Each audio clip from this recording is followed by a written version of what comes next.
Howdy folks, Matt here with Noel, and we're about to run through a posterior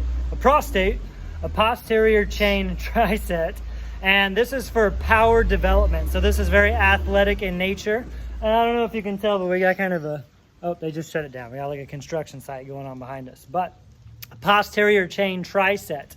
Geared towards the glutes specifically, but when you're training your glutes, you're automatically going to get your spinal erectors, your lumbar spine, your hamstrings, and a lot of core. But we're going to say it's a booty tricep.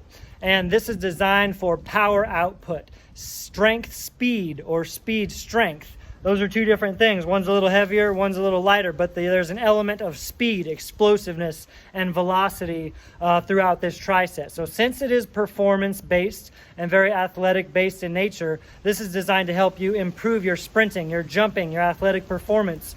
It's not about taxing yourself back to back to back with no rest. You want to take a decent amount of rest between each exercise so that you can perform as well as possible. If fatigue gets in the way of you being explosive and moving the weight with as much velocity as you're capable of, then you're missing the mark a little bit. So it takes a lot of discipline. This isn't just about the burn. It's not about the fatigue. It's not about maxing out. It's about moving explosively and staying on top of your fast twitch game, if you will. So our posterior chain tricep, again, it's a hip extension tricep, focusing on the glutes and hams. It's for power and explosivity. And the first exercise first lift is a box power squat, which is a wide stance, low bar placement back squat in which you sit on a bench. And that's where really the rep starts and finishes, is you sitting on the bench. So you go from zero velocity to maximum velocity, and that's why you sit on the bench, so you're disengaged, and then you engage very aggressively. Moving on to, and you'll see we're going to recover for 12 to 15 breaths. We're working on our recovery breath, so 12 to 15 should last you at least a minute, might last you longer. We're giving you an opportunity to maximize your recovery by giving you a 12 to 15 recovery breath allowance. Milk them for all they're worth. Every breath makes a big difference. Moving right along to the bench hip thrusts. We're going to be using these big slam balls. We have a 70 and 100. And that's a lot of weight. We're both capable of hip thrusting more than that. But again, this is for power. We're thrusting very aggressively, very quickly. And so we're using a weight that allows us to do that. We still want to go as heavy as we can. But given the goal, the fact that our goal is to move aggressively, we don't want to miss the mark on that. That's really super important. Otherwise, it kind of negates what the purpose of this tricep is. And then we've got a double kettlebell swing, double/wide stance, because when you've got two kettlebells between your legs, you automatically need a wider stance. Why are we going wide on the box squat and on the swing? So it's a little bit more about a hip dominant movement pattern. Wider stance, more hips. And after the last exercise in the tricep, you'll rest 1 to 3 minutes. So again, you want pretty much a full recovery. You don't want to go into your next round of box squats fatigued. Look, why am I shaking so much? Look, see, it's like shake. I can't even keep it still. It's after this. Yeah, we just did a shoulder complex circuit, actually. You're right. My delts are like super fried right now. So we got 1, 2, 3. They're all about the hip extension. They're all about performance and explosivity for athletic purposes. And we're going to run you through a sample round. Here we go. Starting with the box squats. We've got Noelle set up over here.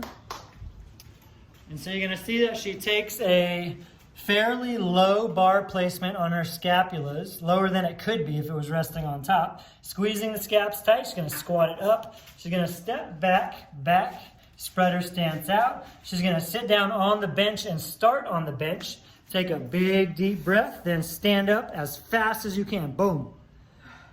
Complete stop. We're going 3 to 5 reps. Boom. And I'm going to call it if I see it. 3 to 5. Stand up. Boom. Let's get one more. Stand up. Boom. All right. Walk it forward. Squat it down.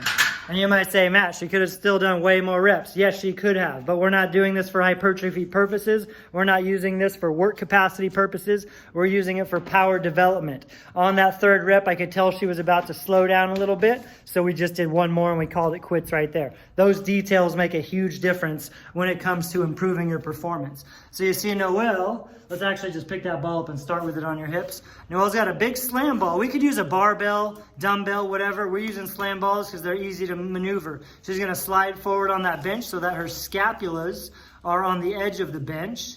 She's going to keep her neck neutral, so her neck is going to teeter-totter up and down with her body. She's going to dip her hips towards the ground, and she's going to come up explosively. Thrust hard, boom. Inhale on the way down, exhale, push. She's driving her heels into the ground. At the top, she's squeezing her glutes, and you see how she's fully extending her hips so that she's in a straight line. Things are linear from her knees all the way to her head. Let's keep it rolling. She's doing 6 to 12 reps. I think that's 6. Let's keep going. And snap. Inhale. Boom. There's 8. Let's get 10. And snap. 9. One more. All right. Set it down. Again, she could do 30 reps if she wanted to just bang them out and make her glutes on fire, but that's not the goal here. It's really a neurological aim that we're going for, which is firing on all cylinders. Moving on to the double swings. You see we've got a couple of sandbells over here. Sandbells are tricky because they don't stay put like a regular steel kettlebell or an iron kettlebell. And with 2 bells, you see she has to take a little bit of a wider stance. And here we're going a little bit higher volume, 15 to 20 reps, focusing on the fast action hip extension. Tuck them in tight, forearms touch your inner thighs, chest up a little more when you reach through. Snap it up. Absorb, snap it up. And you see how hip dominant this is. It's one big hip hinge. Hips go back, hips go forward. Hips go back, hips go forward. Let's get 3 more. Tuck it in tight. All right, nice. See, we started with the biggest, heaviest exercise, the box back squats, and then we moved down to the lightest, higher volume exercise. So we're prioritizing strength, as always, and performance, but also we're prioritizing basically keeping things safe. You want to be safe under a bar. When you've got smaller weight kettlebells swinging through your legs, then it's easier to bail out of that than it is with the barbell. So prioritizing things in a lot of ways. How's that feel? Woo. Where do you feel it the most? Definitely the hip hinge. This is, and like I said, this is a core workout.